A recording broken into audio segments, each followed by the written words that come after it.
اما بعد فاعوذ باللہ من الشیطان الرجیم بسم اللہ الرحمن الرحیم رب اشرح لی صدری ویسر لی امری واحلل عقدۃ من لسانی یفقہوا قولی۔ یہ کتاب جس کا ہم سلسلہ وار مطالعہ کر رہے ہیں، اس کا نام آپ کو یاد ہوگا دعوت رجوع الی القرآن کا منظر اور پس منظر۔ اس کتاب کے ضمن میں اجتماعی مطالعے کی ہماری آج یہ آخری نشست ہے۔ اس کے بقیہ بعض حصوں کے بارے میں میری گزارش یہ ہوگی کہ آپ لوگ انفرادی طور پر اسے پڑھ لیں۔ تو ذرا ذہن میں تازہ کر لیجئے کہ ہم نے اس کتاب کا مطالعہ کس ترتیب سے کیا تھا۔ سب سے پہلے ہم نے اس کا ایک مضمون پڑھا تھا جو صرف 6 صفحات پر مشتمل ہے کہ بدء اول یعنی اسلام کے آغاز، اسلام کی عظیم ترین حقیقتیں 2 تھیں، قرآن اور بات، اور بندہ مومن کی شخصیت کا جو حیولہ تخیل میں ابھرتا تھا، اس کے ایک ہاتھ میں قرآن اور ایک ہاتھ میں تلوار۔ وہ شخص نصاب بیگم کے حوالے سے ہم نے علامہ اقبال کی وہ نظم بھی پڑھی تھی، یہی 2 قوتیں ہیں، حافظ یک دیگرند۔ میں نے جو اس کی تصویر بنائی تھی وہ یاد ہوگا، ایک ہاتھ میں قرآن، قرآن سے ایمان قلب میں، اور ایمان سے پھر جہاد۔ تو گویا کہ بندہ مومن کی جو شخصیت کا حیولہ ہے، اس کے ایک ہاتھ میں قرآن، ایک ہاتھ میں تلوار۔ تلوار جو ہے سمبل ہے جہاد کا، اور قرآن اللہ کی ہدایت کا۔ قرآن سے ایمان اور ایمان سے جہاد۔ اس کے بعد آپ نے اسلام کی نشرت ثانیہ کرنے کا اصل کام، اس کا وہ جو سابقہ میں نے مطالعہ کرایا تھا اور ویڈیوز اس کے تیار ہیں، اس کے حوالے سے آپ نے اس کا مطالعہ کیا۔ پھر مجھے معلوم ہوا کہ صرف سرسری طور پر ہی پروفیسر یوسف سلیم چشتی صاحب کا جو مضمون ہے، جو اسی نشرت ثانیہ پر انہوں نے اس کی تائید اور توثیق میں مضمون لکھا تھا، میرا گمان تھا کہ آپ لوگ شاید اسے پورا پڑھ چکے ہیں۔ بعد میں مجھے معلوم ہوا کہ نہیں، اس کا صرف سرسری سا تذکرہ ہوا تھا، لیکن اب اسے بھی آپ از خود پڑھ سکتے ہیں۔ اس میں صرف یہ کہ پڑھنے کی چیز ہے، کوئی بہت زیادہ ایسی شے نہیں ہے کہ جس کی وضاحت کی ضرورت ہو۔ اس کے بعد اس مرتبہ جو ہم نے مطالعہ شروع کیا ہے، تو اس کی حیثیت زیادہ تر ایک تاریخی جائزے کی ہے، خاص طور پہ بر عظیم پاک و ہند، اس لیے کہ ہماری اس پوری تحریک میں دعوت رجوع الی القرآن کا اصل ہدف کیا ہے؟ اسلام کی نشرت ثانیہ اور غلبہ اسلام کے دور ثانی، غلبہ دین حق کے دور ثانی کے لیے ہم جد و جہد کر رہے ہیں۔ تو در حقیقت قرآن مجید کی طرف رجوع ایک ذریعہ ہے اس کا، کہ اس کے ذریعے سے ایمان پیدا ہو اور ایمان کے ذریعے سے جہاد ہو، تاکہ اثر نو اسلام کی نشرت ثانیہ ہو سکے اور دور دین حق کے غلبے کا دوسرا دور دنیا میں آ سکے۔ اس کے ضمن میں ظاہر ہے کہ ہم کام کر سکتے ہیں اپنے ہی ملک میں۔ تو اپنے ملک میں ہمیں ذرا جائزہ لینا ہے صغرا کبرا اسلام کا کیا ہے، مسلمانوں کے کون کون سے سکولز آف تھاٹ ہیں، اس بر عظیم پاک و ہند میں اسلام کن کن ادوار میں آیا، کن کن خصوصیات کا حامل آیا۔ تو اس پر ہم تفصیل سے مطالعہ کر چکے ہیں، لیکن صرف ذہن میں چند سیلینٹ فیچرز دوبارہ تازہ کر لیں۔ پہلی بات جو ہمارے لیے ایک محرومی اور ایک مایوسی کی ہے، وہ یہ ہے کہ دور نبوت کی برکات و سعادتوں سے بر عظیم پاک و ہند بالکل محروم رہا۔ اسلام کی کوئی کرنیں یہاں نہیں پہنچ پائیں، سوائے اس کے کہ ایک چھوٹا سا واقعہ ملتا ہے کہ جو معجزہ شق القمر ہوا تھا، اسے مالابار ساحل کے کسی ہندو راجا نے دیکھا تھا۔ اس وقت اس کی نگاہیں جو تھیں اتفاقاً چاند پر مرکوز تھیں، اور اس نے دیکھا کہ چاند 2 ٹکڑے ہوا، دونوں ٹکڑے دوسرے سے دور ہوئے، پھر دونوں مل گئے۔ بعد میں اسے جب معلوم ہوا کہ یہ در حقیقت واقعہ ہوا تھا جبکہ مینا میں حضور صلی اللہ علیہ وسلم نے اپنی انگلی سے اشارہ کیا تھا، تو وہ ایمان لے آیا تھا۔ یہ واقعہ بیان کیا جاتا ہے، لیکن اس کی بھی کوئی بہت زیادہ تاریخی سند نہیں ہے، واللہ عالم۔ اس کے علاوہ دور نبوی کے کوئی اثرات یہاں نہیں آئے۔ مزید برآں یہ کہ دور خلافت راشدہ کے بھی نہیں آئے۔ دور خلافت راشدہ ختم ہو گیا ہے، یوں سمجھیے کہ 661 میں ختم ہو گیا۔ پھر 20 برس جو ہیں کہ ایک ایسے خلیفہ تھے، اگرچہ ہم ان کو خلفائے راشدین میں شمار نہیں کرتے، لیکن صحابی تھے، امیر معاویہ، 680 تک ان کا دور ہے، اس تک بھی اسلام یہاں نہیں پہنچا۔ اس کے بعد جو دور بنو امیہ ہے، یعنی دور ملوکیت میں جیسا کہ میں نے آپ کو بتایا کہ دور بنو امیہ پھر بھی بہتر تھا۔ اصل ملوکیت جو ہے وہ پورے شان و شوکت کے ساتھ جو قائم ہوئی ہے وہ دور بنو عباس میں ہوئی ہے۔ اس کے علاوہ دور بنو امیہ میں ابھی نہ فقہی مکاتب فکر پیدا ہوئے تھے، نہ کوئی جو فلسفیانہ کوئی موشگافیاں پیدا ہوئی تھیں، نہ ابھی یونان کے فلسفے کا حملہ ہوا تھا، نہ کوئی ہمارے ہاں علم الکلام کا آغاز ہوا تھا۔ سادہ عربی اسلام دور بنو امیہ میں سادہ عربی اسلام تھا، لیکن اس کا بھی جو بہترین دور تھا وہ گزر چکا تھا، اس لیے کہ امیر معاویہ کے بعد یزید کا دور ہے، بہرحال وہ تو ایک چونکہ مختلف فی ہے، کنٹروورشیل ہے۔ اس کے بعد دو بہت مختصر خلافتیں ہیں، اور اسی کے دوران میں جو ہے عبداللہ ابن زبیر رضی اللہ تعالی عنہما ان کا بھی دور خلافت ہے، وہ بھی گزر چکا۔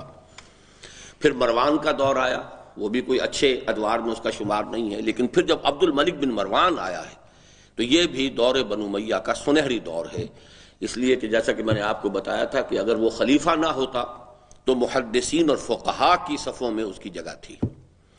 اس کے بعد بھی ان کا ایک اور بیٹا جو ہے ولید بن عبد الملک، اس کا دور بھی بہت اچھا تھا۔ بہرحال یہ دور رفتہ رفتہ اب آ رہا تھا تنزل کی طرف، تب ہندوستان میں پہلی مرتبہ اسلام آیا محمد ابن قاسم رحمۃ اللہ علیہ کے ذریعے سے۔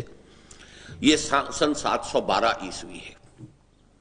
یہ اسلام جو آیا، پھر وہی نوٹ کر لیجئے چار الفاظ کہ ابھی اس میں نہ فقہی اختلافات تھے، نہ کلامی بحثیں تھیں، نہ تمدن کے تصنعات اور تکلفات ابھی وجود میں آئے تھے۔ سادہ عربی جو بھی مزاج تھا عرب قوم کا وہ ابھی جوں کا تو برقرار تھا۔ اس لحاظ سے ہم کہہ سکتے ہیں کہ ہندوستان کو گویا کہ کسی درجے میں اصل عربی الاصل اسلام کی کچھ برکات سے مستفید ہونے کا موقع اس زمانے میں ملا ہے۔ اگرچہ دور نبوت ختم ہو چکا، دور خلافت راشدہ ختم ہو چکا، حضرت امیر معاویہ کا دور ختم ہو چکا، عبد الملک بن مروان کا دور ختم ہو چکا، لیکن پھر بھی ابھی یہ خصوصیات اسلام کی تھیں۔ لیکن یہ شارٹ لیوڈ رہا، محمد ابن قاسم کو بلا کر شہید کر دیا گیا، اور اس کے بعد تدریجاً جو ہے وہاں سے اسلام کا جو ہے جو اقتدار اور حکومت کا معاملہ تھا وہ ختم ہوتا چلا گیا۔ یہ پہلا دور تھا۔ اس کے بعد جنوبی ہند کے مغربی ساحل پر اسلام کا ورود ہوتا رہا ہے، وہ صرف عرب تاجروں کے ذریعے سے۔ اس کو یوں سمجھیے کہ عرب سے سیدھا جنوب مشرق کی طرف چلیں تو پہلے یہ مالابار کا ساحل آتا ہے، پھر اسی لائن میں آگے آپ کو مل جائے گا سری لنکا، جو ابھی کل جو ہے کرکٹ کی اقلیم کی حکمران ٹیم بنی ہے۔ اس سے آگے چلے تو اسی ڈائریکشن میں پھر یہ انڈونیشیا، ملایا اور سماٹرا، یہ علاقے۔ ادھر جو اسلام گیا ہے وہ عرب تاجروں سے گیا ہے، ادھر کوئی بھی فوج کشی کبھی نہیں ہوئی۔ اور یہ اسلام جو تھا اس میں جیسا کہ میں نے پہلے آپ کو بتایا تھا کہ شوافے جو کہ بعد میں جب کہ وہ مکاتب فلسفہ اور مکاتب فقہ پیدا ہو چکے ہیں تو شافعی اسلام گیا ہے ادھر، لیکن ہندوستان میں صرف یہ مغربی ساحل کا معاملہ ہے۔ اس کا اصل جو اسلام یا مسلمانوں کا ورود ہوا ہے پھر 300 برس بعد ہوا ہے، اور وہ ہوا شمال مغربی سرحد کی طرف سے۔ چنانچہ اب یہ جو اسلام آیا تھا کہ پہلے تو صرف موجودہ پاکستان کا نصف شمالی جو ہے وہ اسلامی حکومت میں شامل ہوا، پھر 1206 سے دہلی میں حکومت شروع ہوئی قطب الدین ایبک کی۔ یہ جو اسلام آیا ہے یہ ماوراء النہر سے آیا۔ اس وقت جو قلب عالم اسلام تھا اس میں عربوں کا اقتدار تقریباً ختم ہو چکا تھا، طوائف الملوکی تھی، کچھ عرصے کے بعد ہی بنو عباس کا دور بالکل ختم ہو گیا۔ یہ سارا کا سارا دور جو گویا کہ عرب اسلام کا انتہائی زوال جب ہو چکا تھا اس وقت اسلام آیا ہے ہندوستان میں، اور اس اسلام کی خصوصیات یہ تھیں کہ کٹر حنفیت ماوراء النہر سے آیا ہے یہ اسلام، اور تصوف جس میں کہ وحدت الوجود کا غلبہ تھا۔ یہ دو ہیں کہ اوصاف جو اس اسلام کے جو ہندوستان میں آیا ہے شمال مغربی سرحدی صوبے کے راستے سے ہو کر۔ یہ اسلام جو ہے اس کا بہترین دور خاندان غلامہ ہے۔ 325 برس تک دہلی کے تخت پر مختلف جو خاندان جو حکمران رہے ہیں، خاندان غلامہ، پھر خلجی آئے، لودھی آئے، سادات آئے، تغلق آئے، یہ کوئی 325 برس بنتے ہیں، 1206 سے لے کر 1526 تک 320 برس۔ لیکن اس میں عہد زرعی جو ہے وہ خاندان غلامہ ہے۔ وہ لوگ صوم و صلات کے پابند بھی تھے، پھر ان کے اندر بڑا حسین امتزاج کی مثالیں بھی تھی۔ التوتمش جیسا شخص بھی تھا جو انتہائی نیک اور زاہد اور عابد انسان تھا۔ پھر یہ کہ خاندان سادات میں ناصر الدین محمود جیسے لوگ پیدا ہوئے ہیں کہ جو اپنے ہاتھ سے روزی کماتے تھے، شہنشاہ تھے ہند کے، لیکن یہ کہ وہ بیت المال کو امانت سمجھتے تھے. لیکن یہ کہ اس کے بعد مغلیہ دور میں آ کر انتہائی زوال کو اسلام پہنچ گیا. جب زوال کو پہنچ گیا تو اس کے بعد سے اب شروع ہوا ہے ریوائیول کا عمل، جو ہمارے لیے اب زیادہ اہمیت کا حامل ہے. البتہ مغلیہ دور کی ایک دوسری بات کہ چونکہ ہمایوں کو شیر شاہ سوری نے یہاں سے نکال کر بھاگنے پر مجبور کر دیا تھا، واپس آیا ہے تو ایران کے شہنشاہ طہماسپ کی مدد لے کر آیا. وہ شیعہ تھے، اس کے ساتھ شیعیت جو ہے ہندوستان میں آئی ہے، ورنہ اس سے پہلے شیعیت ہندوستان میں سرے سے موجود نہیں تھی. ریوائیول کا جو عمل ہے اس میں آپ کو یاد ہوگا، ہم تفصیل سے غور کر چکے ہیں کہ جہاں تک مختلف سیلاب جو آ رہے تھے اسلام کے خلاف، ان کو روکنے کا عمل ہے وہ تو حضرت مجدد الفسانی رحمۃ اللہ علیہ نے کیا ہے. یہ سیلاب آج پھر میں چاہتا ہوں کہ آپ نوٹ کر لیں کہ اسلام کے خلاف یہ جو سیلاب آ رہا تھا یہ یوں سمجھیے کہ تین گونا تھا. سیاسی اعتبار سے متحدہ قومیت،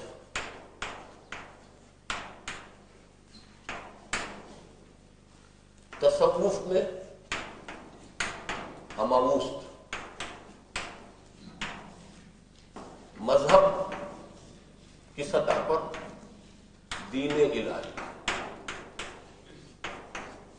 یہ تینوں جو ہے گویا کہ اسلام کی نفی. اس سیلاب کو روکا ہے شیخ احمد سرندی نے، یہ ان کا بہت بڑا کارنامہ ہے.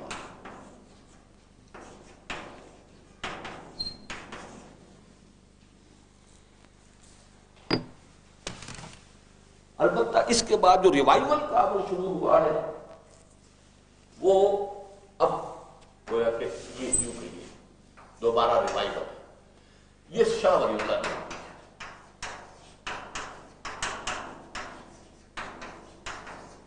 ان دونوں کے مابین شخصیت ہے شیخ عبدالحق محدث دہلوی.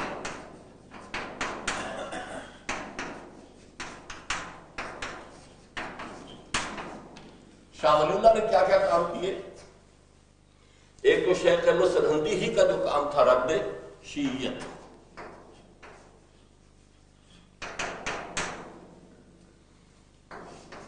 احیاء العلوم الاسلامی،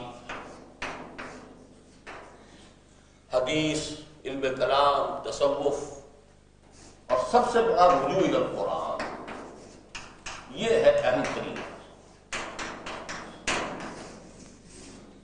جو ہماری کتاب کے اعتبار سے جو سب سے زیادہ اہم کام ان کا ہے وہ ہے رجوع القرآن. اس میں انہوں نے کیا کیا؟ خود قرآن مجید کا ترجمہ فارسی میں کیا. ان کے دو بیٹوں نے الگ ترتیب لفظی اور بامحاورہ ترجمے کیے. بامحاورہ ترجمہ موضح القرآن شاہ عبد القادر، لفظی ترجمہ شاہ رفیع الدین کا. ان کے سب سے بڑے بیٹے نے اردو زبان میں پہلی تفسیر لکھی، تفسیر عزیزی. خود انہوں نے الفوز الکبیر فی اصول تفسیر رسالہ لکھا، جس سے کہ عام لوگوں کے لیے بھی قرآن کو سمجھنے کے راستے کھلے.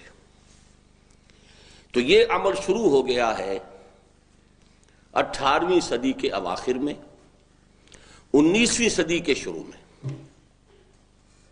البتہ 19ویں صدی کا وسط جو ہے 50 برس تقریباً گزر گئے دو عسکری تحریکوں میں.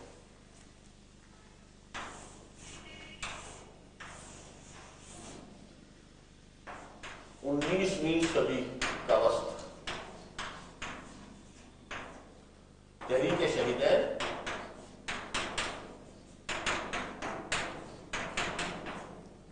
اور جہاد آزادی یعنی غدر جس کو کہتے ہیں. اس کے بعد آ گیا انگریز کا دور. ویسے تو شروع ہو چکا تھا 1757 میں، لیکن 1857 میں غدر کے بعد اصل میں اسٹیبلش ہوا انگریز. اس سے پہلے تو ایسٹ انڈیا کمپنی کی حکومت تھی.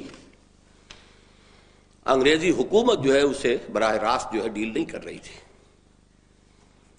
اس کے بعد یہ ہے کہ وکٹوریہ کے زمانے سے شروع ہو گیا کہ ایسٹ انڈیا کمپنی سے وہ لے کر اور براہ راست جو ہے انگریزوں نے اپنے تحت نظام لیا اور پھر سیٹل.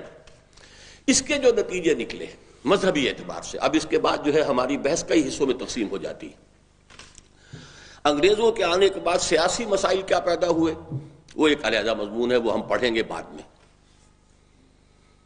انگریزوں کے آنے کے بعد فکری میدان میں کیا مسائل پیدا ہوئے وہ نشأت ثانیہ میں آ چکے ہیں کہ سر سید احمد خان نے اپولوجیٹک انداز اختیار کر کے اور دین کی ایسی تشریح کرنے کی کوشش کی کہ جو موجودہ ذہن کے ساتھ وہ کمپیٹیبل ہو، اس سے وہ فتنے پیدا. وہ نشأت ثانیہ کے اندر وہ بات پوری آ چکی ہے اور انشاءاللہ اس کو بھی دوبارہ بھی ہم ایک اور عنوان سے بھی پڑھ لیں گے. لیکن تیسری چیز جو اس کتاب کے موضوع سے متعلق ہے، رجوع الی القرآن کا عمل جو شروع ہوا ہے وہ کس طور سے شروع ہوا، اس کا تھوڑا سا اندازہ ہم کر چکے ہیں کہ 20ویں صدی کے ابتدائی ربع میں کتنے ترجمے اردو میں شائع ہوئے اور کتنی تفسیریں لکھی گئی. یہ 20ویں صدی کا ابھی صرف شروع تھا. اب 20ویں صدی ختم ہوا چاہتی ہے، ہم 1996 میں بیٹھے ہوئے ہیں. اس پورے عرصے میں کیا ہوا ہے اب اس کو سمجھنے کی ضرورت ہے. آج کا ہمارا دعوت رجوع الی القرآن کا وہ پس منظر کہ جو اس دوران میں سامنے آتا ہے وہ کیا ہے، اس کو ہم نے اب پڑھنا ہے آج. یہ اب تک کہ ہمارے اس موضوع کے مطالعے کا خلاصہ جو یہاں درج ہو گیا اس کو مٹا دیجیے اب.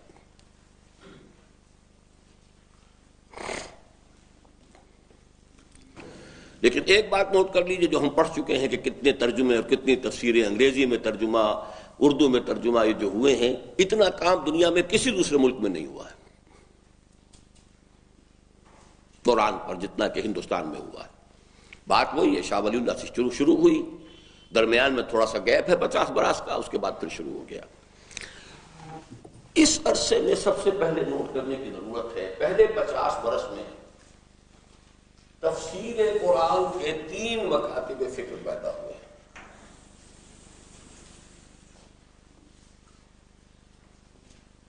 سب سے ادھر ہمیں سر سید احمد خان کی شخصیت ملتی ہے.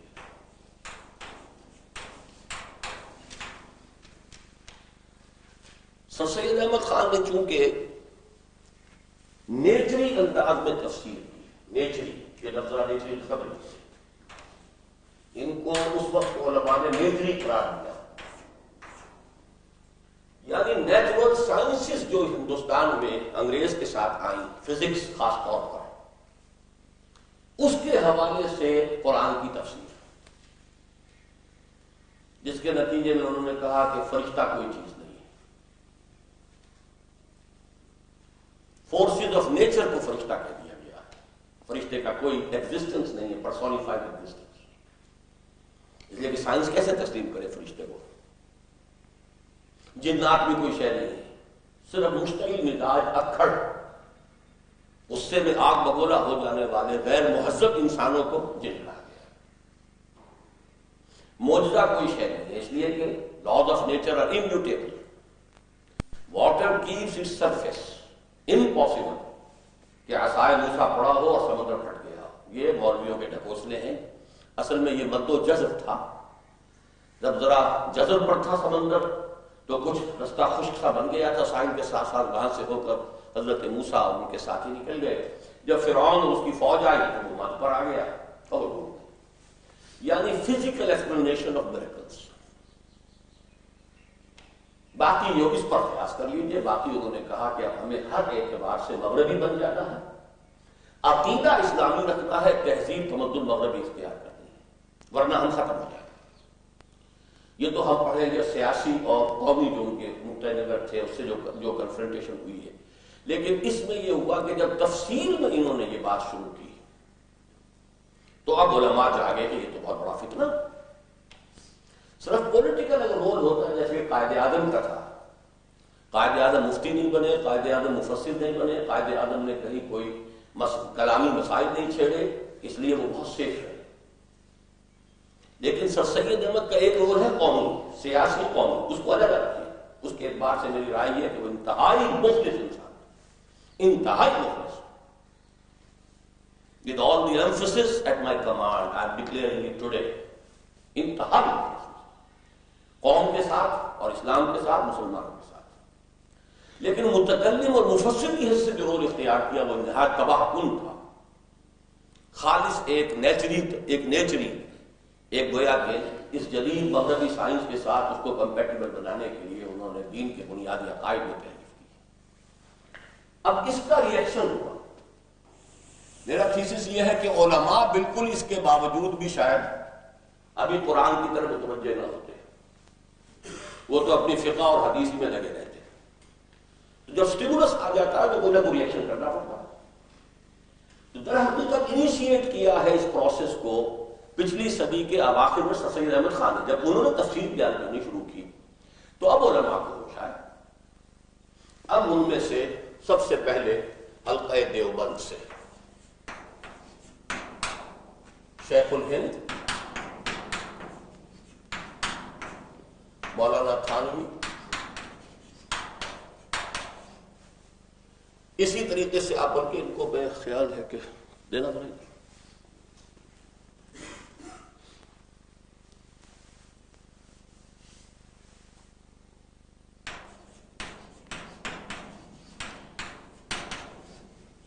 اسی طرح اہل حدیث، ان میں مثلاً یہ کہ ثناء اللہ مرسلی،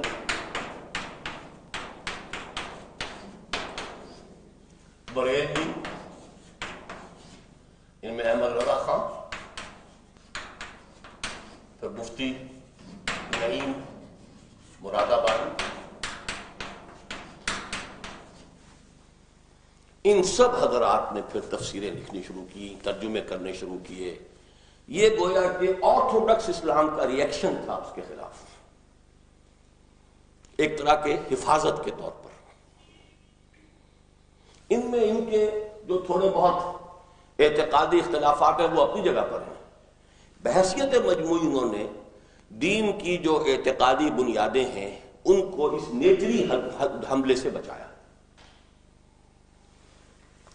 اس نیچری میدان میں سر سید کے پھر بہت سے پیرو پیدا ہوئے۔ علامہ مشرقی،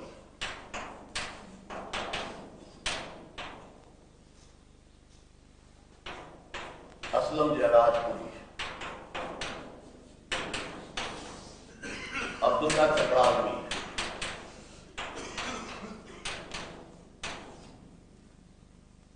غلام احمد قادیانی، ایکسٹریم لیفٹ پہ جا رہا ہوں، مولوی محمد علی لاہوری، یہ سب شاخیں جو ہیں در حقیقت سر سید کی فکر کی، اور پرویزی، غلام احمد پرویز، غلام احمد پرویز،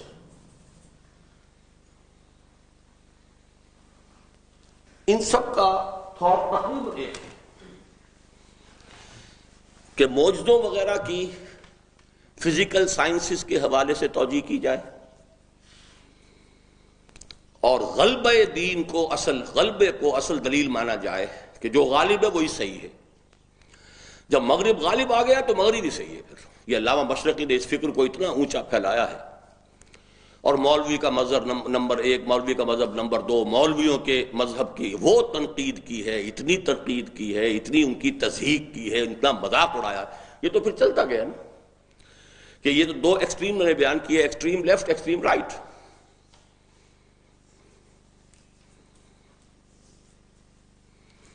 تو شجرہ نسب ذہن میں جما لیجئے کہ سب سے پہلے سر سید خان وہ میدان میں اترے، 1875 کے اندر انہوں نے رسالہ جاری کیا، یہ ہم پڑھ چکے ہیں، اور اس میں انہوں نے تفسیر شروع کر دی۔ 15 پارے تک کی تفسیر کی تھی، وہ میرے پاس موجود ہے، 15 پارے کی تفسیر ان کی۔ اس کے رد عمل میں علماء بھی جاگے، لیکن سر سید بہت عظیم شخصیت تھے، اس میں کوئی شک نہیں۔ معلوم ہوتا ہے کہ قوت کار، جوش، جذبہ، اس کا جس کو کہتے ہیں انرجی پیک، کوٹ کوٹ کر بھری ہو، خلوص و اخلاص بھی کوٹ کوٹ کر بھرا ہوا، اس میں کوئی شک نہیں۔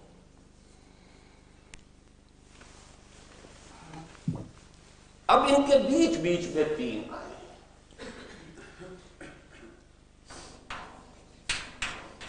اقبال اور شبلی۔ شبلی جو ہے وہ سر سید ہی کی شاخ ہے،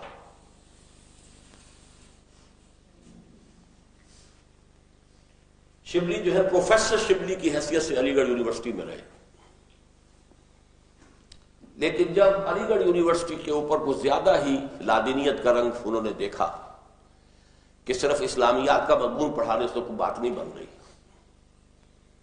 تہذیب اور تمدن کے اعتبار سے تو دوسری طرف چلے جا رہے ہیں، تو یہاں سے علی گڑھ اسکول آف تھاٹ سے دو اشخاص ٹوٹے ہیں۔ سیاسی میدان میں مولانا محمد علی جوہر،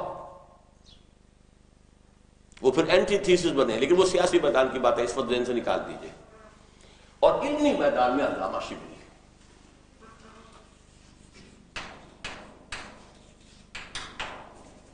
علامہ شبلی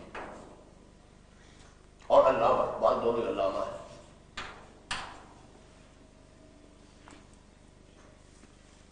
علامہ اقبال سے ایک اسکول آف تھاٹ چلا ہے جس کو پھر ڈاکٹر رفیع الدین صاحب نے آگے بڑھایا ہے، باقی تو اقبال کا نام جو ہے کہتے ہیں،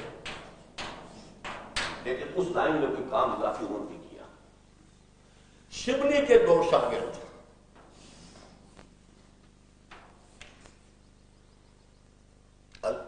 مولانا ابوالکلام آزاد اور مولانا فراہی جو ہیں رشتے دار بھی تھے، ان کے رخ پر چلے ہیں سید ابو العلا مودودی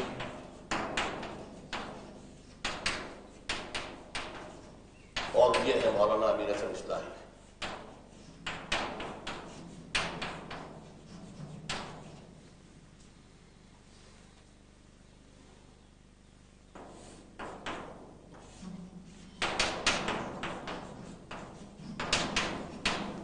یہ جس طرح بریلویوں کے ساتھ جو ہے آپ نے ایڈ کیا ہے نا، احمد رضا خان بریلوی نے صرف ترجمہ کیا، تفسیر نہیں لکھی۔ حواشی مفتی نعیم مراد آبادی نے لکھے بریلوی مکتب فکر میں، دیوبندی مکتب فکر میں شیخ الہند نے ترجمہ کیا، اور حواشی صرف 5 پارے کے شیخ الہند کے ہیں، مولانا محمود حسن صاحب کے، باقی سارے شبیر العثمانی صاحب کے ہیں۔ علمی میدان میں مولانا تھانوی بہت آگے نکل گئے، ان کی تفسیر سے 3 تفسیریں اور نکل چکی ہیں۔ مولانا عبد الماجد دریابادی،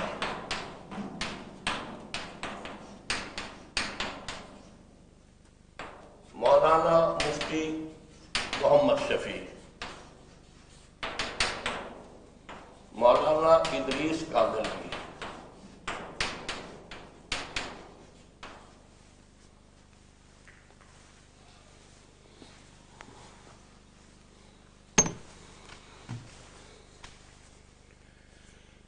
یہ نقشہ ذہن میں جمائیے کہ قرآن مجید کا فکر، اس کی تفسیر، اس کی انٹرپریٹیشن کے یہ سکولز آف تھاٹ اس وقت ہمارے ہاں موجود ہیں۔ اس میں سے یہ ایکسٹریم لیفٹ ہے اور یہ اسلام سے ہی خارج ہو گیا۔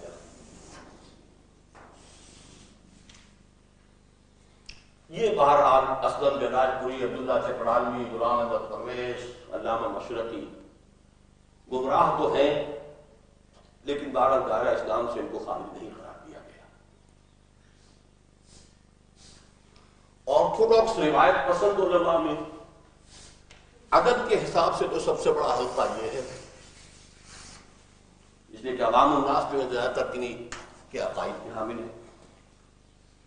علمی اعتبار سے سب سے زیادہ مضبوط حلقہ یہ ہے۔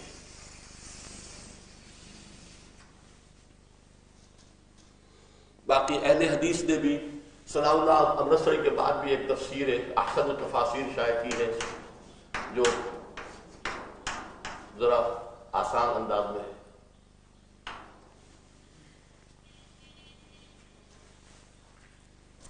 علامہ اقبال نہ مفسر ہیں، لیکن میرے نزدیک اس دور کے سب سے بڑے ترجمان قرآن وہی ہے، قرآن کی ترجمانی کرنے والے، ترجمہ نہیں ترجمانی۔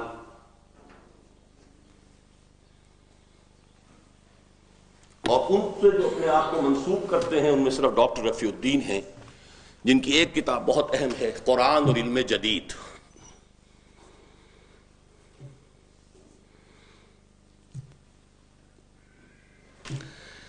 اس کے بعد کا چیپٹر جو آج ہم نہیں پڑھیں گے لیکن وہ آپ پڑھیں گے بعد میں نے اپنا ان چار سے رشتہ جوڑا ہے.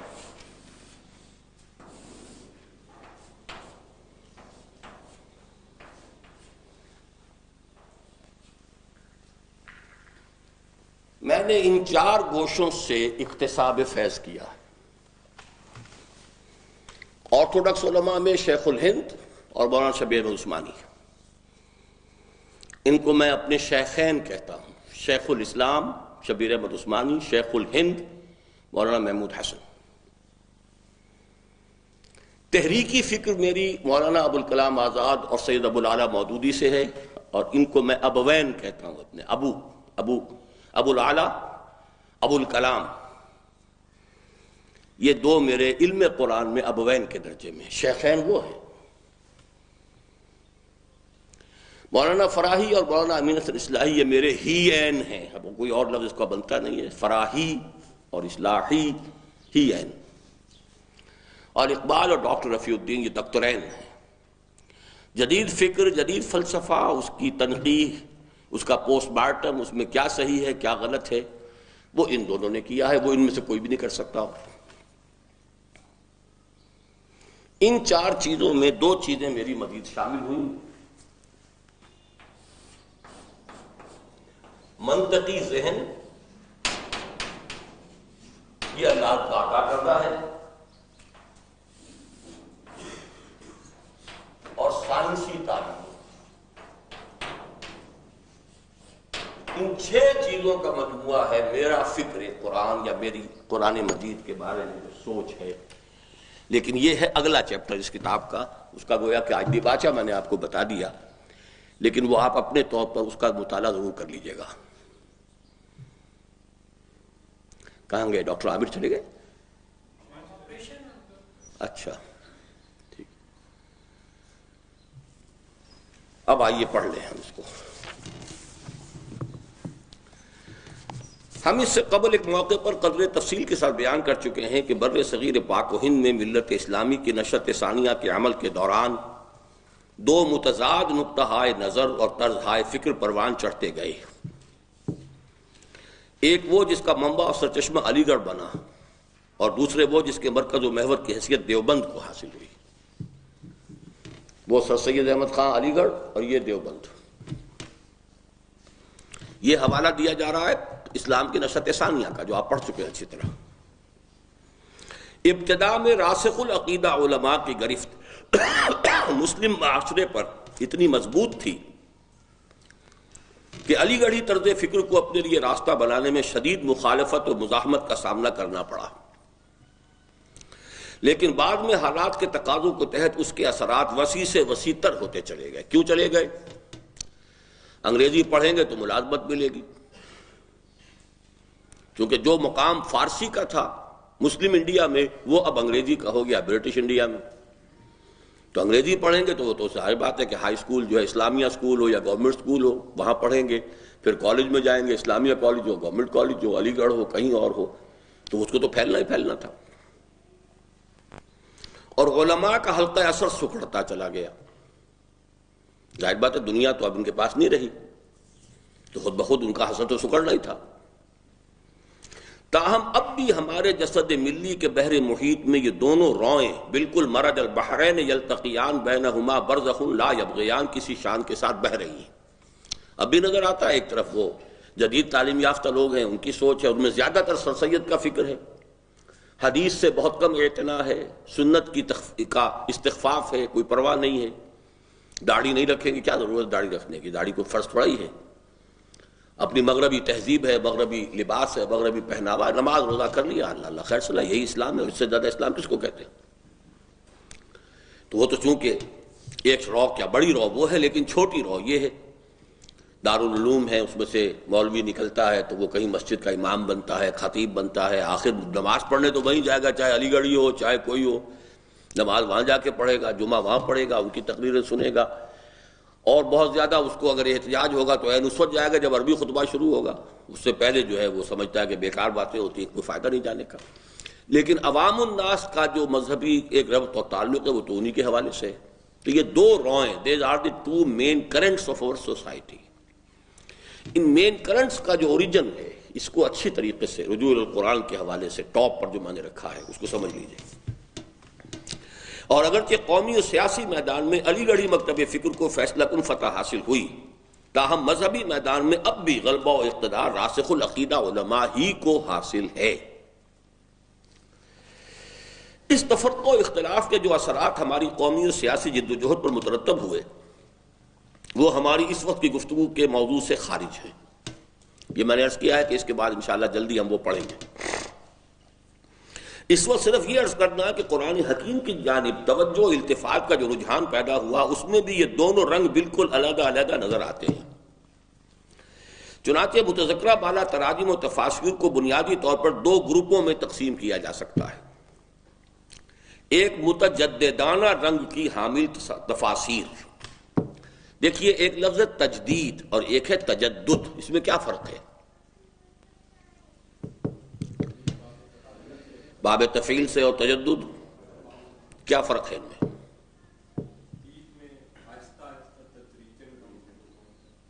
اور تجدد میں ایک دم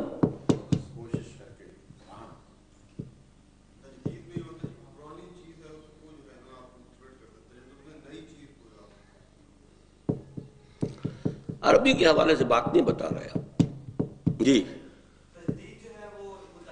ہاں یہ ہے بات، اصل کانٹے کی بات. یہ تجدید میں آپ کسی اور چیز کو جدید نیا کرتے ہیں، تجدد میں خود نئے ہوتے ہیں. تعلم میں آپ خود علم حاصل کرتے ہیں، تعلیم میں آپ کسی اور کو علم دیتے ہیں. جو بات آپ کہہ رہے ہیں وہ افعال کے مقابلے میں تفعیل جب آئے گا تو افعال میں کوئی کام دفعتاً ہو جانا اور تفعیل میں اس کا تدریجاً ہونا. انزال ایک دم اتار دینا، تنزیل رفتہ رفتہ اتارنا. اعلام ایک دم بتا دینا ہے، دونوں متعدی، ایک دم بتا دینا اور تعلیم رفتہ رفتہ بتانا. تو تجدید کسی شے کو نیا کرنا. تو تجدید تو ہم چاہتے ہیں کہ ہو مجدد، اسلام کو نیا کیا جائے، اس کے اوپر سے جو غلط اثرات ہیں وہ ہٹا دیے جائیں. لیکن یہ کہ تجدد خود نئے بن جانا، نئے خیالات لا کے شامل کر دینا، تو یہ متجددانہ ہے.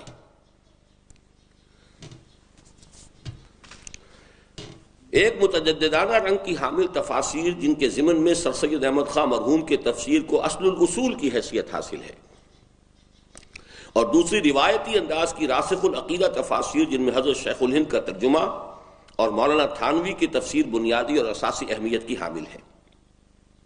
چنانچہ واقعہ یہ ہے کہ قرآن مجید کے تراجم و تفاسیر یا بالفاظ دیگر فقر قرآنی کے میدان میں خواہ مولوی عبداللہ چکڑالوی کی چکڑالویت ہو، خواہ مولوی محمد علی لاہوری کی لاہوریت، اور خواہ علامہ عنایت اللہ خان المشرقی کی مشرقیت ہو، خواہ چودھری غلام احمد پرویز کی پرویزیت، یہ سب فکر سر سید ہی کی شاخیں ہیں.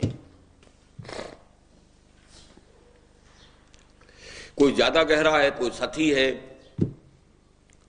کوئی بہت زیادہ ایمفیسس کے ساتھ ہے، کوئی ذرا نرم ہے، لیکن ہے یہ سب اس کی شاخیں. اور ابھی جو میں نے عرض کیا تھا کہ کراچی میں ایک شخص جو ہے خاصا ابھر گیا ہے، انگریزی میں وہ اسی فکر کو پھیلا رہا ہے، وہ شیخ، میں نام بھول جاتا ہوں اس کو، محمد شیخ.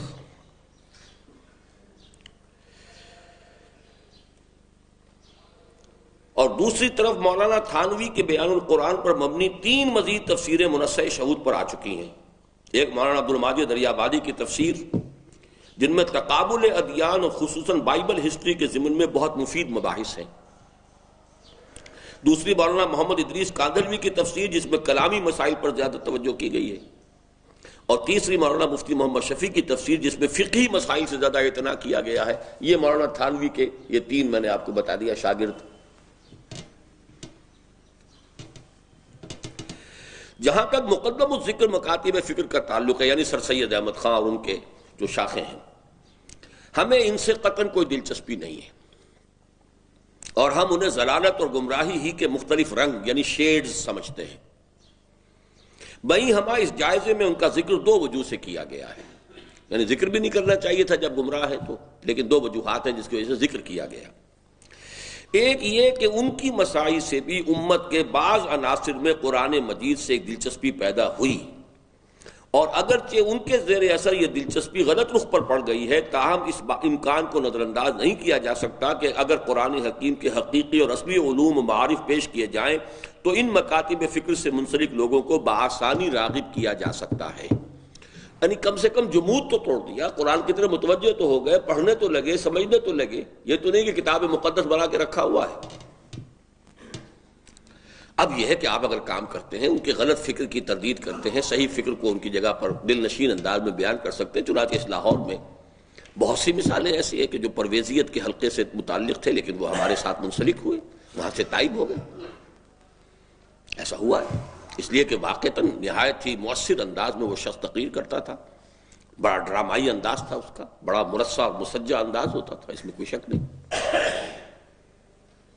پھر یہ کہ جو عشق رسول کا ظاہری معاملہ ہے، حضور کا نام آتا تھا تو اس کے آنکھوں کے اندر پانی آ جاتا تھا، آنسو آ جاتے تھے، اس سے لوگ بہت متاثر ہوتے تھے، لیکن تھی گمراہی۔ لیکن یہ کہ بہرحال ایک درجے میں تو انہوں نے کام کیا نا، کہ کم سے کم قرآن کی طرف متوجہ تو کیا۔ اب آپ کا کام ہے کہ آپ اس کی توجہ کو غلط رخ پر جو ہے پڑ گئی ہے اس سے ہٹا کر صحیح رخ پر لے آئیں۔ اور دوسرے یہ کہ ان مکاتب فکر نے گویا کہ ایک دعویٰ تھیسس کی شکل اختیار کر لی، جس کے جواب دعویٰ اینٹی تھیسس کے طور پر راسخ العقیدہ علماء کو ترجمہ و تفسیر قرآن کی جانب متوجہ ہونا پڑا، اور اس طرح ایک بڑا ذخیرہ اردو تراجم و تفاسیر کا تیار ہو گیا، جس سے قرآن مجید کی جانب عوام کی توجہات کے انعطاف کا عمل تیز تر ہو گیا۔ یعنی وہی بات جو میں نے وہ جو بڑا سا ایک ایرو کھینچا ہے کہ یہ اگر ٹھوکا نہ لگتا علماء کو تو شاید وہ قرآن کی طرف بھی متوجہ نہ ہوتے، لیکن جب قرآن کے حوالے سے گمراہ کن چیزیں سامنے آنے لگیں تو اب انہیں متوجہ ہونا پڑا کہ بھائی اب ترجمہ کرو۔ شیخ الہند نے بھی شاہ عبد القادر کے ترجمے کو جو ہے نیا کیا کہ 100 برس بیت گئے ہیں اور اس میں اردو کا ایڈیم چینج ہو چکا ہے، تو میں نے انہی کے ترجمے کو نئے محاورے کی شکل دے دی ہے۔ شبیر احمد عثمانی صاحب نے اس کے حواشی لکھے اور بڑے پیارے حواشی ہیں۔ مولانا اشرف علی تھانوی میدان میں آئے، پوری تفسیر بیان القرآن انہوں نے لکھی۔ پھر ان کے شاگرد تین جو ہیں عبد الماجد دریابادی، مولانا مفتی محمد شفیع، مولانا ادریس کاندھلوی، 3 تفسیریں علیحدہ لکھ دی۔ مولانا ادریس کاندھلوی کے ہاں فقہی انداز زیادہ ہے، فقہی مسائل نہیں، کلامی مسائل۔ مفتی شفیع صاحب جو کہ مفتی ہیں، ان کے ہاں فقہی انداز جو ہے، مسائل فقہ اس کے اندر آتے ہیں۔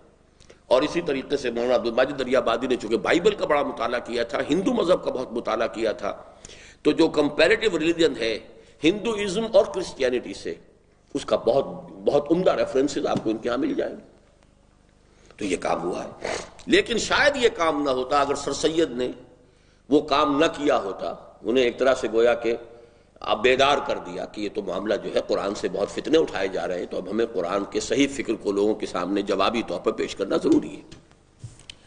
ویسے یہ عرض کرنا غالباً خارج از محل شمار نہیں ہوگا کہ خود علماء کے حلقوں میں تاحال قرآن حکیم پر توجہ اس درجے مرکوز نہیں ہوئی جتنی ہونی چاہیے تھی۔ راقم الحروف نے ایک بار مولانا سید محمد یوسف بن نوری، اب یہاں پہ مدۃ ذلہ لکھا ہوا ہے، اس لیے یہ اس وقت کا مضمون لکھا ہوا ہے جبکہ وہ زندہ تھے، اسے بدل جانا چاہیے، رحمت اللہ علیہ ہونا چاہیے۔ دریافت کیا کہ اس کا کیا سبب ہے کہ اصول حدوث اور اصول حدیث اور اصول فقہ پر تو ہمارے یہاں ضخیم تصانیف موجود ہیں، لیکن اصول تفسیر پر کل 2 مختصر رسالے ملتے ہیں، ایک امام ابن تیمیہ کا اور ایک دوسرا شاہ ولی اللہ دہلوی کا الفوز الکبیر فی اصول التفسیر، جس کا ہم تذکرہ پہلے پڑھ چکے ہیں۔ اس کا جواب تو مولانا نے قدر توقف کے بعد یہ دیا کہ اصل میں اصول فقہ کی کتابوں میں اصول تفسیر بھی زیر بحث آ جاتے ہیں۔ جب آپ فقہ کے اصول مرتب کریں گے تو سب سے پہلی سورس قرآن ہے، تو قرآن سے کیسے ڈرائیو کریں گے آپ؟ تو وہ گویا کہ اصول تفسیر اس کے اندر آ جاتے ہیں۔ یہ جواب بہت ذہانت پر مبنی جواب تھا، لہذا علیحدہ تصانیف کی ضرورت محسوس نہیں ہوتی۔ لیکن جب میں نے دوسرا سوال کیا، جب میں نے دریافت کیا کہ اس کا کیا سبب ہے کہ آپ کے دارالعلوم میں تخصص فی الحدیث کا شعبہ بھی ہے، یعنی ان کے ہاں یہ ہوتا ہے کہ ایک تو ہے فارغ التحصیل ہو گئے، درس نظامی مکمل ہو گیا، وہ تو گویا کہ ایک طرح کے گریجویٹس ہو گئے، اب گویا کہ ایم اے لیول کا تخصص شروع ہوتا ہے، خصوصی اب اس میں شعبے ہیں، تخصص فی الفقہ، تخصص فی الحدیث، تو تخصص کے مختلف شعبے ہیں۔ آپ کے دارالعلوم میں تخصص فی الحدیث کا شعبہ بھی ہے اور تخصص فی الفقہ کا بھی، لیکن تخصص فی التفسیر کا شعبہ موجود نہیں ہے۔ تو اس پر مولانا نے پوری فراخ دلی کے ساتھ تسلیم فرمایا کہ یہ ہماری کوتاہی ہے، یہ بھی بہت بڑی بات تھی، بہت بڑی شخصیت کی طرف سے یہ اعتراف کر لینا کہ یہ ہماری کوتاہی ہے۔ یہ میں دلیل کے طور پر لا رہا ہوں کہ اگر سر سید نے کچھ نہ کیا ہوتا، گڑبڑ نہ کی ہوتی، تو علماء بالکل ہی بیدار نہ ہوتے، لیکن اب بھی جتنے کچھ بیدار ہوئے ہیں حقیقت میں وہ تقاضا پورا نہیں ہو رہا۔ اور اس کا ایک بہت بڑا سبب یہ بھی ہے کہ چونکہ ان کا مطالعہ جدید علوم کا ہے نہیں، لہذا وہ اگر درس قرآن کا حلقہ قائم بھی کرتے ہیں تو وہ لوگ جو ہیں اس سے متاثر نہیں ہوتے، اس لیے کہ جدید نہ اصطلاحات جانتے ہیں، نہ جدید مسائل سے واقف ہیں، نہ جدید فکر کو جانتے ہیں، تو ایک گیپ آف کمیونیکیشن رہ جاتا ہے۔ چنانچہ اسی شہر لاہور میں جب میرے درس کا حلقہ بہت ہی وسیع ہوا یہاں مسجد شہداء میں، تو پھر علماء کو خیال ہوا کہ کچھ ہمیں بھی کرنا چاہیے۔ مولانا محمد مالک کانزوی رحمۃ اللہ علیہ فوت ہو چکے ہیں، ان کا بھی ایک حلقہ درس شروع کیا گیا، لیکن اس میں لوگ آئے نہیں، اس لیے کہ ایک گیپ آف کمیونیکیشن ہے۔ وہ گفتگو کرتے ہیں ان اصطلاحات میں جو کئی سو سال پرانی کتابوں کی اصطلاحات ہیں، میں بات کرتا ہوں جدید اصطلاحات میں، جس سے کہ بات جو ہے وہ لوگوں تک پہنچ جاتی ہے۔ میرے علم کا کوئی مقابلہ نہیں ان کے علم سے، ان کا علم جو ہے میں کہا کرتا ہوں کہ یہ تو بڑے بڑے ڈیمز کے مانند ہے، بہت گہرا اور بہت پانی جمع ہوا ہے، لیکن چاہے تربیلا ڈیم ہو اور چاہے وہ منگلا ڈیم ہو، پانی وہاں کھڑا ہوا تو بیکار ہے۔ پانی تو فائدہ دے گا جبکہ وہ دریا میں جائے، دریا سے پھر نہروں میں جائے، نہروں سے پھر وہ کھالوں میں جائے اور راجباہوں میں جائے، زمین پر پہنچے گا تو وہ پانی فائدہ دے گا۔ یہ جو ابلاغ ہے، پہنچانا، اس کا ان کے پاس کمیونیکیشن چینل جو ہے وہ بلاکڈ ہے، جو بات وہ کرتے ہیں وہ دوسروں کی سمجھ میں نہیں آتی۔ تو بہرحال اس وجہ سے علماء کا کوئی ابھی تک جو ہے کوئی بڑے پیمانے پر رجوع الی القرآن نہیں ہوا ہے، اگرچہ یہ تفاسیر جو ہیں بہرحال میدان میں آ گئی ہیں۔ تو اس پر مولانا نے پوری فراخ دلی کے ساتھ تسلیم فرمایا کہ یہ ہماری کوتاہی ہے۔ اسی طرح حیرت ہوتی ہے کہ حلقہ دیوبند کے علماء کرام کے دلوں میں حضرت شیخ الہند کا جو مقام اور مرتبہ ہونا چاہیے اور فی الواقع ہے، وہ ازہر من الشمس ہے، لیکن ان کی آخری نصیحتوں میں سے اہم ترین نصیحت جسے نقل فرمایا مفتی محمد شفیع نے، اس پر عمل کہیں نظر نہیں آتا الا ماشاء اللہ۔ یہ آپ پڑھ لیں گے، اس کتاب میں بھی ہے، مسلمانوں پر قرآن مجید کے حقوق کے آخر میں بھی ہے، شیخ الہند نے جو مشورے دیے تھے کہ ہماری جو یہ 1920 کی بات ہے، جب یہ رہائی پا کر آئے ہیں مالٹا سے رہا ہو کر، دارالعلوم دیوبند کے ایک جلسے میں انہوں نے دو باتیں کہیں کہ ہم نے تو اپنی اسیری کے دوران میں جتنا غور کیا کہ مسلمان اتنے پسماندہ کیوں ہو گئے، ذلیل کیوں ہو گئے، مغلوب کیوں ہو گئے، تو اس کے دو سبب سمجھ میں آئے۔ ایک ہمارا قرآن سے دوری، اور دوسرا ہمارے آپس کے اختلافات۔ لہذا میں تو یہ طے کر کے آیا ہوں کہ اب جو بھی زندگی ہے، جتنی بھی بقیہ اللہ مہلت دے گا، دو کاموں میں صرف کروں گا۔ ایک تو یہ کہ قرآن کے پڑھنے کے مکاتب جو ہیں گلی گلی قائم کیے جائیں، جو بچوں کو قرآن پڑھائیں، اور عوامی درس قرآن کے ذریعے سے لوگوں کو قرآن کے حقائق و معارف سے روشناس کیا جائے۔ یہ 1920 میں عوامی درس قرآن کا لفظ استعمال کیا حضرت شیخ الہند نے۔ اور دوسرے یہ کہ آپس کے اختلافات کو ہوا نہ دی جائے۔ تو مفتی محمد شفیع صاحب اس اجتماع میں موجود تھے جہاں حضرت شیخ الہند نے یہ بات کہی تھی، اور ہم انڈیٹڈ ہیں، ہم ان کے ممنون احسان ہیں کہ انہوں نے یہ واقعہ پورا نقل کیا اپنی ایک کتاب میں، وحدت امت نامی کتاب، ہم بھی چھاپتے ہیں اسے، اس میں یہ پورا واقعہ موجود ہے۔ ساتھ ہی یہ لکھا کہ غور کرنے سے معلوم ہوتا ہے کہ شیخ الہند نے جو دو باتیں کہی تھی وہ بھی اصل میں ایک ہی ہیں، اس لیے کہ ہمارے اختلافات کا سبب بھی قرآن سے دوری ہے۔ مرکز وہ تھا، حبل اللہ وہ تھا، اس سے جب دور ہو گئے تو آپس میں ایک دوسرے سے بھی کٹتے چلے گئے۔ لیکن اس پر کوئی عمل جو ہے حلقہ دیوبند کے نظر نہیں آتا۔ بہرحال علی گڑھ اور دیوبند کی ان دو انتہاؤں کے مابین ملت اسلامیہ ہند کے محیط میں فکر قرآنی کے 3 سوتے اور پھوٹے، جنہیں مجموعی طور پر سنتھیسس سے تعبیر کیا جا سکتا ہے۔ میں نے اس کو تھیسس قرار دیا، یہ اینٹی تھیسس ہو گیا۔ اس درمیان میں اسی لیے میں نے ان کو رکھا کہ یہ سنتھیسس کی 3 شکلیں ہیں کہ قدیم اور جدید کو ملایا جائے، ان کے درمیان سے بات کی جائے۔ وہ 3 سوتے کون سے ہیں؟ ایک وہ جس کا منبع اور سرچشمہ بنے علامہ اقبال مرحوم، جو معروف اور متداول معنوں میں تو نہ مترجم قرآن تھے نہ مفسر قرآن، میں نہ عارف نہ مجدد نہ محدث نہ فقیہ، بلکہ ان کی تعلیم بھی نہ کسی دارالعلوم میں ہوئی تھی نہ جامعہ اسلامیہ میں۔ اس کے برعکس وہ اسکولوں اور کالجوں کے تعلیم یافتہ اور یورپی یونیورسٹیوں کے فیض یافتہ تھے۔ بئی ہما قرآن حکیم کی ترجمانی کے اعتبار سے ان کا مقام یقیناً رومی ثانی کا ہے۔ رومی کے بارے میں ہمارے ایک بہت بڑے شاعر نے، اور شاعر بھی مولانا جامی رحمۃ اللہ علیہ، انہوں نے کہا ہے کہ مثنوی مولوی معنوی ہست قرآن در زبان پہلوی۔ فارسی زبان میں گویا کہ یہ قرآن ہے مولانا روم کی مثنوی۔ تو میرے نزدیک میرا جو کتابچہ ہے علامہ اقبال اور ہم، اس میں میں نے کہا ہے رومی ثانی کی حیثیت علامہ اقبال کی ہے کہ ان کی شاعری نے قرآن کی ترجمانی کی ہے مکمل اور اعلیٰ ترین سطح پر، یہاں تک کہ انہوں نے پورے اعتماد کے ساتھ مناجات بحضور سید المرسلین صلی اللہ علیہ وسلم میں یہ تک کہہ دیا، گر دلم آئینہ بے جوہر است۔ حضور سے مناجات کرتے ہوئے کہہ رہے ہیں کہ حضور اگر میرا دل ایسے آئینے کے مانند ہے جس میں چمک ہی نہیں، ورب حرفم غیر قرآن مزمرست، اور حضور اگر میرے پیغام میں، میری شاعری میں قرآن کے سوا کوئی اور شے داخل ہو گئی ہے، ذرا غور کیجئے، ورب حرفم غیر قرآن مزمرست، پردہ ناموس فکرم چاک کن، میرے فکر کے ناموس کا پردہ چاک کر دیجئے، این خیاباں راز خارم پاک کن، پھر تو گویا کہ شاہراہ پر میری حیثیت کانٹے کی ہے جس کو یہاں سے ہٹا دیا جانا چاہیے، روز محشر خار و رسوا کن مرا، اور محشر کے دن، حشر کے روز ہے، اے نبی صلی اللہ علیہ وسلم آپ مجھے ذلیل اور خوار کیجئے گا، بے نصیب از بوسے پاکن مرا، اور مجھے اپنے قدم کے بوسے کی سعادت سے محروم کر دیجئے گا اگر میں نے قرآن کے سوا کچھ کہا۔ اس سے بڑا دعویٰ اور کوئی نہیں ہو سکتا، اور یہ صحیح ہے دعویٰ۔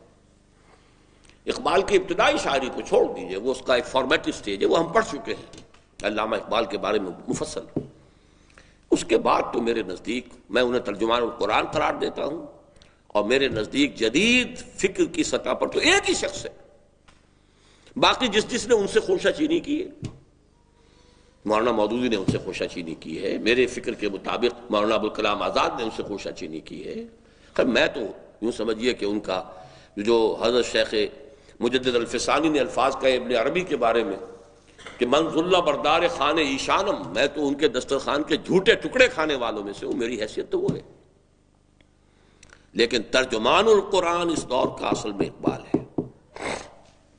گر دلم آئینہ بے جوہرست، ورب حرفم غیر قرآن مزمرست، پردہ ناموس فکرم چاک کن، این خیاباں راز خارم پاک کن، روز محشر خار و رسوا کن مرا، بے نصیب از بوسہ پاک کن مرا۔ چنانچہ ان کے اشعار تو ایمان و یقین کے کیف و سرور، محبت الہی اور عشق رسول کے سوز و گداز اور جذبہ و جوش ملی سے مملو ہیں ہی۔ یہ مملو کی کیا معنی ہے جی؟ ملے ہوئے، کیا اس کی روٹ کیا ہے؟ کہ اردو کا ملا ہوا جو ہے وہ آپ نے جوڑ دیا یہاں لا کے۔ آپ لوگوں کی وہ ترکیب اضافی سے بھی میں خاصا مایوس ہوا ہوں، بہت کم لوگوں کے دوست ہیں جی۔ املا سے ہے، کون کہہ رہا ہے؟ کیا معنی املا کے؟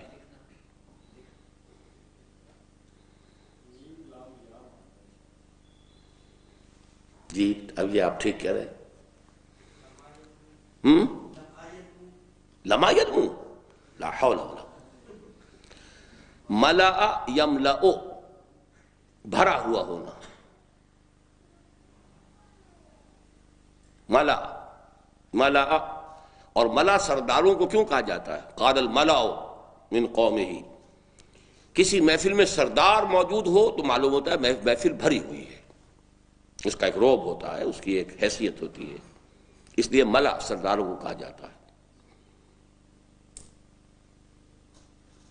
مولیت حرسم شدیدم و شہبا، جنات نے کہا تھا کہ ہم نے آسمان کو دیکھا، انا لمسنا السماء، ہم نے آسمان کو ٹٹول کر دیکھا، مولیت حرسم شدیدن، بڑے زبردست پہرے لگا دیے گئے، بھرا ہوا ہے پیروں سے۔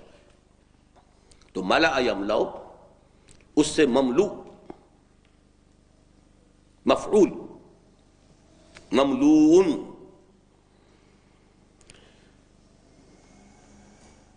چنانچہ ان کے اشعار تو ایمان و یقین کے کیف و سرور، محبت الہی اور عشق رسول کے سوز و گداز اور جذبہ و جوش ملی سے مملوء ہیں ہی۔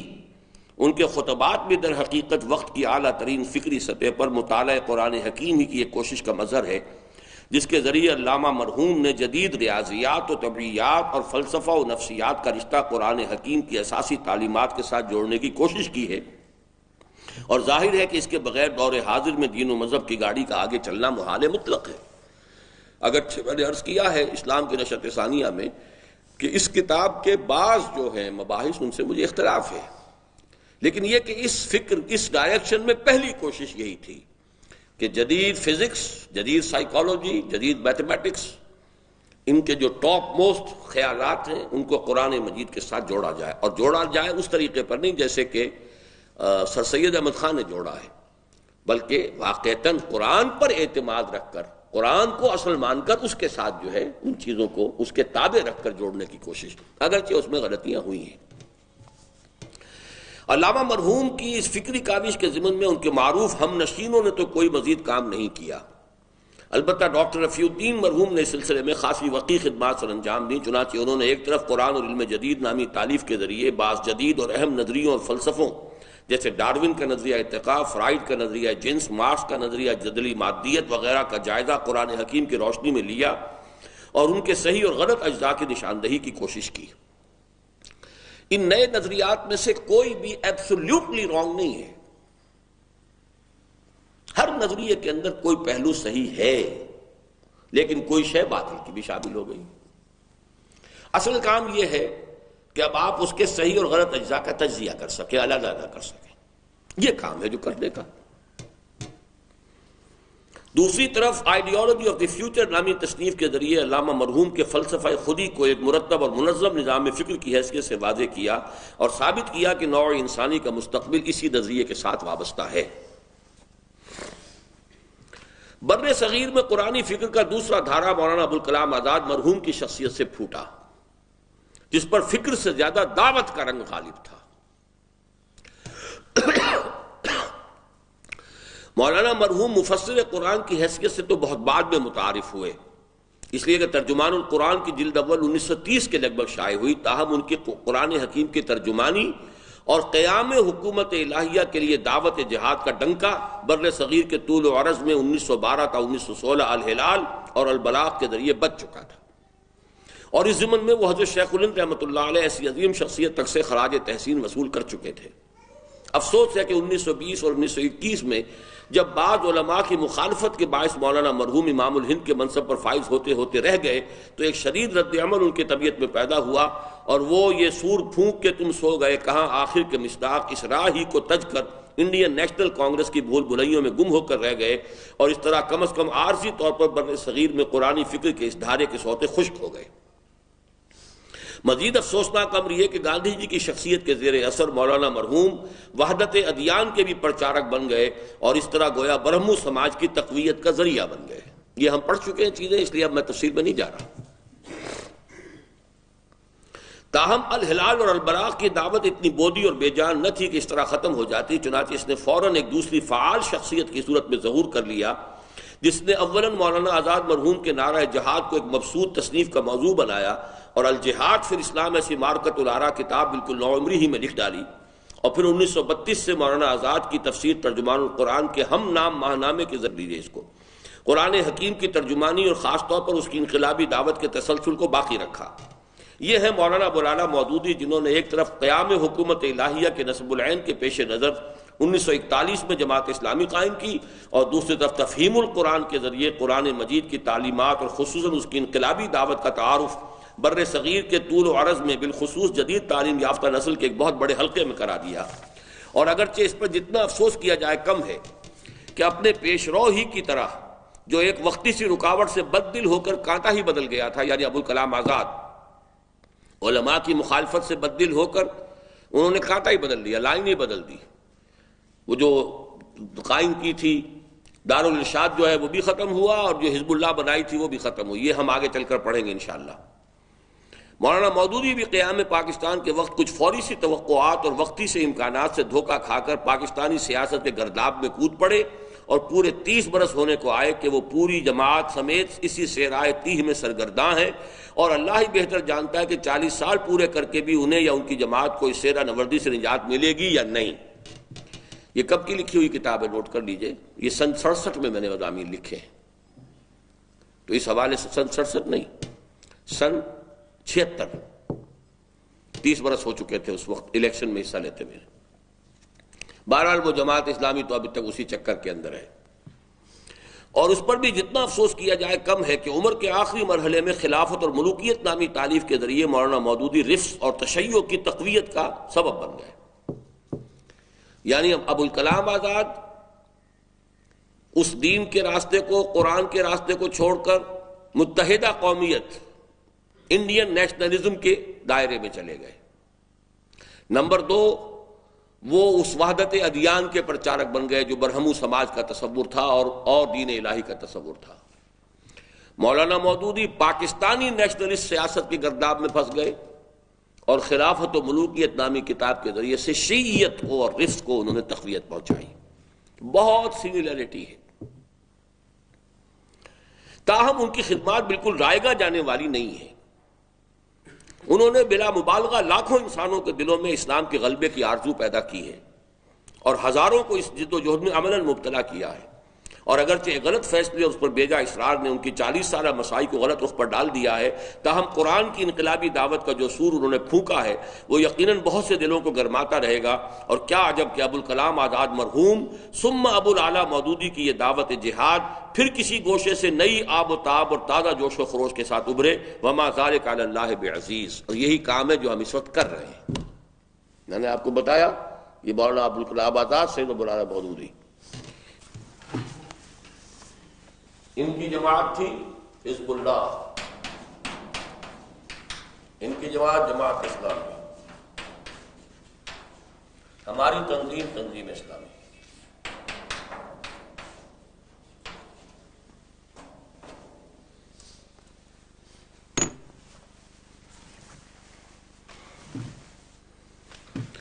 یہ درمیانی گوشوں کی باتیں کر رہے ہیں اس وقت۔ درمیان میں ایک علامہ اقبال، ڈاکٹر رفیع الدین ڈاکٹرین، دوسرے مولانا آزاد اور مولانا سید ابوالعلا مودودی، ابوین۔ اب آئیے تیسرا، وہ عظیم شخصیت جس سے بر صغیر میں دیوبند اور علی گڑھ کے مابین قرآنی فکر کا تیسرا سوتا پھوٹا، مولانا حمید الدین فراہی کی ہے، اور واقعہ یہ ہے کہ قدیم اور جدید کا حسین ترین امتزاج انہی کی ذات میں ہوا۔ انہوں نے 20 سال ہی کی عمر میں اس دور کے چوٹی کے علماء سے فارسی علوم اور دینی علوم کی تحصیل مکمل کر لی تھی۔ اس کے بعد وہ علی گڑھ کے ماحول میں رہے، اور وہاں انہوں نے انگریزی زبان اور فکر جدید کا براہ راست مطالعہ کیا۔ پھر ان کی نگاہیں قرآن حکیم پر مرتکز ہو گئیں، اور انہوں نے باقی پوری زندگی حکمت قرآن کی گہرائیوں میں غوطے لگانے میں بسر کر دی۔ اور اگرچہ ان کا مزاج کاتا اور لے دوڑی کے بالکل برعکس، نیکی کر دریا میں ڈال، اب یہ دو الفاظ علیحدہ علیحدہ سمجھ لیجئے۔ ایک محاورہ اردو زبان کا ہے، کاتا اور لے دوڑی، کوئی ذرا سا آپ نے لکھا فوراً شائع کرنے کی طرف بھاگے، اور ایک یہ ان کا مزاج تھا لکھ کر رکھتے رہتے تھے، اپنی زندگی میں کچھ شائع نہیں کیا، اور پھر نظر ثانی کرتے رہتے تھے۔ فائل کھولی ہوئی ہے، اس میں کوئی چیز لکھی شامل کر دی، کچھ عرصے کے بعد پھر نظر ثانی کی، تو ایک مفکر کا انداز تھا ان کا۔ چنانچہ اپنی زندگی میں مفسر یا مصنف و مؤلف کی حیثیت سے شہرت پانے کی کوئی کوشش انہوں نے نہیں کی، بلکہ جو کچھ لکھا اسے حوالہ صندوق کرتے چلے گئے۔ تاہم ان کی جو چند مختصر چیزیں ان کی زندگی میں شائع ہوئیں، انہوں نے ان کے تدبر قرآن کا لوہا وقت کے چوٹی کے علماء و فضلاء سے منوا لیا، اور ان کی مساعی کا اصل حاصل یہ برآمد ہوا کہ تدبر قرآن کا صحیح نہج واضح ہو گیا، اور قرآن حکیم کی معدن علم و حکمت سے معرفت کے ہیرے جواہرات نکالنے کا صحیح طریق معین ہو گیا۔ یہاں بھی نوٹ کر لیجئے کہ میں اس طریق کو تو صحیح سمجھتا ہوں، لیکن نتائج جو انہوں نے اخذ کیے ان میں سے بعض سے مجھے انہوں نے بالکل نیچری انداز میں کی ہے کہ یہ پرندے نہیں آئے تھے کہ جنہوں نے وہ ان کے چونچوں اور پنجوں کے اندر کوئی وہ تھے کنکر، اور ان سے وہ ہاتھی مر گئے اور فوجیں مر گئی، نہیں، بلکہ وہ تو اصل میں پتھراؤ کیا تھا عرب کے اپنے لوگوں نے کھڑے ہو کر پہاڑوں پر چڑھ کر، اس سے موت واقع ہوئی تھی۔ البتہ پرندے آئے تھے ان کا گوشت کھانے کے لیے، کیونکہ یہ بات سمجھ میں نہیں آ سکتی تھی جدید نیچری ذہن کے کہ وہ پرندے آئیں اور پرندوں کی چونچوں میں اور پنجوں کے اندر جو ہے وہ کنکریاں ہوں، اور ان کنکریوں سے ہاتھی مر جائیں اور انسان مر جائیں۔ تو یہ بات سمجھ لیجئے کہ یہ سارے میں نے شعبے گنوا دیے ہیں، لیکن 100% معاملہ جو ہے وہ تو آدمی کو سوچنا پڑتا ہے کہاں کیا چیز صحیح ہے کیا غلط ہے۔ میتھوڈالوجی صحیح ہے، لیکن میتھوڈالوجی سے جو نتائج اخذ کیے گئے وہ صحیح نہیں ہے، بات صحیح نہیں ہے، بات صحیح ہے۔ مولانا فراہی پر اللہ تعالیٰ کا خصوصی فضل و احسان یہ ہوا کہ انہیں ایسے شاگرد بھی میسر آ گئے جنہیں انہوں نے اپنے طرز پر غور و فکر کی تربیت خود دے کر تیار کر دیا تاکہ وہ ان کے بعد ان کی روشن کی ہوئی راہ پر آگے بڑھ سکیں۔ ان کے تلامذہ میں سب سے زیادہ نمایاں مقام تو حاصل ہے مولانا امین احسن اصلاحی کو، جنہوں نے نہ صرف یہ کہ حقیقت شرک، حقیقت توحید، حقیقت تقوی اور حقیقت نماز ایسی گراں مایہ تصانیف کے ذریعے خالص قرآنی علم کلام کی تدوین کی راہ کھول دی۔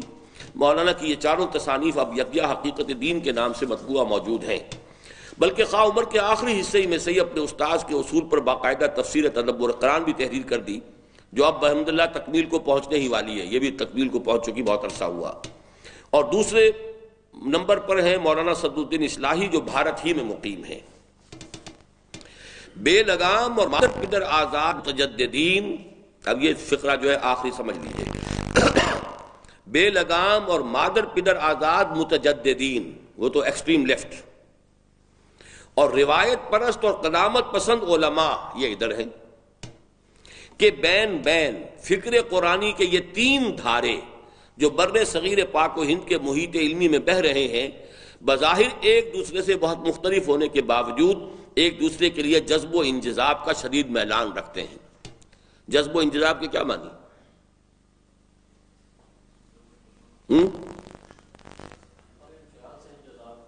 باب انفعال سے انجذاب، خود جذب ہو جانا، اور جذب کے معنی کسی دوسری شے کو جذب کر لینا۔ تو جذب و انجذاب، جب تک یہ دونوں صفتیں موجود نہ ہوں تو جذب نہیں ہوگا۔ کوئی شے جذب ہو ہی نہیں سکتی تو کیسے جذب کریں گے اسے؟ کسی شے میں جذب کرنے کی صلاحیت ہی نہیں ہے، وہ کیسے جذب کرے گی؟ جیسے یہ ہے کہ کمبسٹیبل، کوئی شے جو جل سکتی ہے اسی کو آپ جلا سکتے ہیں، جو انکمبسٹیبل ہے اسے آپ جلا نہیں سکتے۔ آپ جتنی چاہے گرمی اس کو پہنچا دیں، وہ پگھل جائے، کچھ اور ہو جائے، آگ نہیں لگے گی اسے، انکمبسٹیبل۔ تو اسی طریقے جذب و انجذاب، جب دونوں چیزیں ہوں گی تو وہ جذب ہونے کا عمل پورا ہوگا۔ ان میں سے مؤخر و ذکر دو دھارے تو در حقیقت پھوٹے ہی ایک عظیم شخصیت، عظیم اور گمبھیر شخصیت سے ہیں، جس نے دیوبند اور علی گڑھ کے مابین ایک درمیانی راہ نکالنے کی غرض ہی سے ندوۃ العلماء لکھنؤ میں ڈیرا لگایا تھا، علامہ شبلی۔ ہماری مراد علامہ شبلی نعمانی مرحوم سے ہے، جنہیں مولانا فراہی اور مولانا آزاد مرحوم دونوں کے مربی کی حیثیت حاصل ہے۔ ہم نے اب سے لگ بھگ 8 سال قبل ایک مفصل مضمون انہی صفحات میں تحریر کیا تھا، جن میں علامہ شبلی، مولانا فراہی اور مولانا آزاد مرحوم کے ذاتی میلانات اور علمی و فکری رجحانات کا جائزہ لیا گیا تھا، اور جس کی تصویر مولانا عبدالماجد دریابادی نے، جنہیں بلا شبہ اس قافلے کے آخری مسافر کی حیثیت حاصل ہے، ان الفاظ میں کی تھی: حیرت ہو گئی شبلی، فراہی، ابوالکلام تینوں کی یہ نبازی بعد زمانی اور بعد مکانی دونوں کے باوجود اتنی صحیح کیوں کر لی؟ در حیرتم کے بعد فروش از کجا شنید، میں حیران ہوں کہ یہ چیزیں کیسے بادہ فروش نے سن لی۔ اس کے بعد ایک طویل اقتباس ہے، وہ میں چھوڑ رہا ہوں، اس لیے کہ یہ مضمون تو ہمیں اصل میں پورا بھی پڑھنا ہے انشاءاللہ۔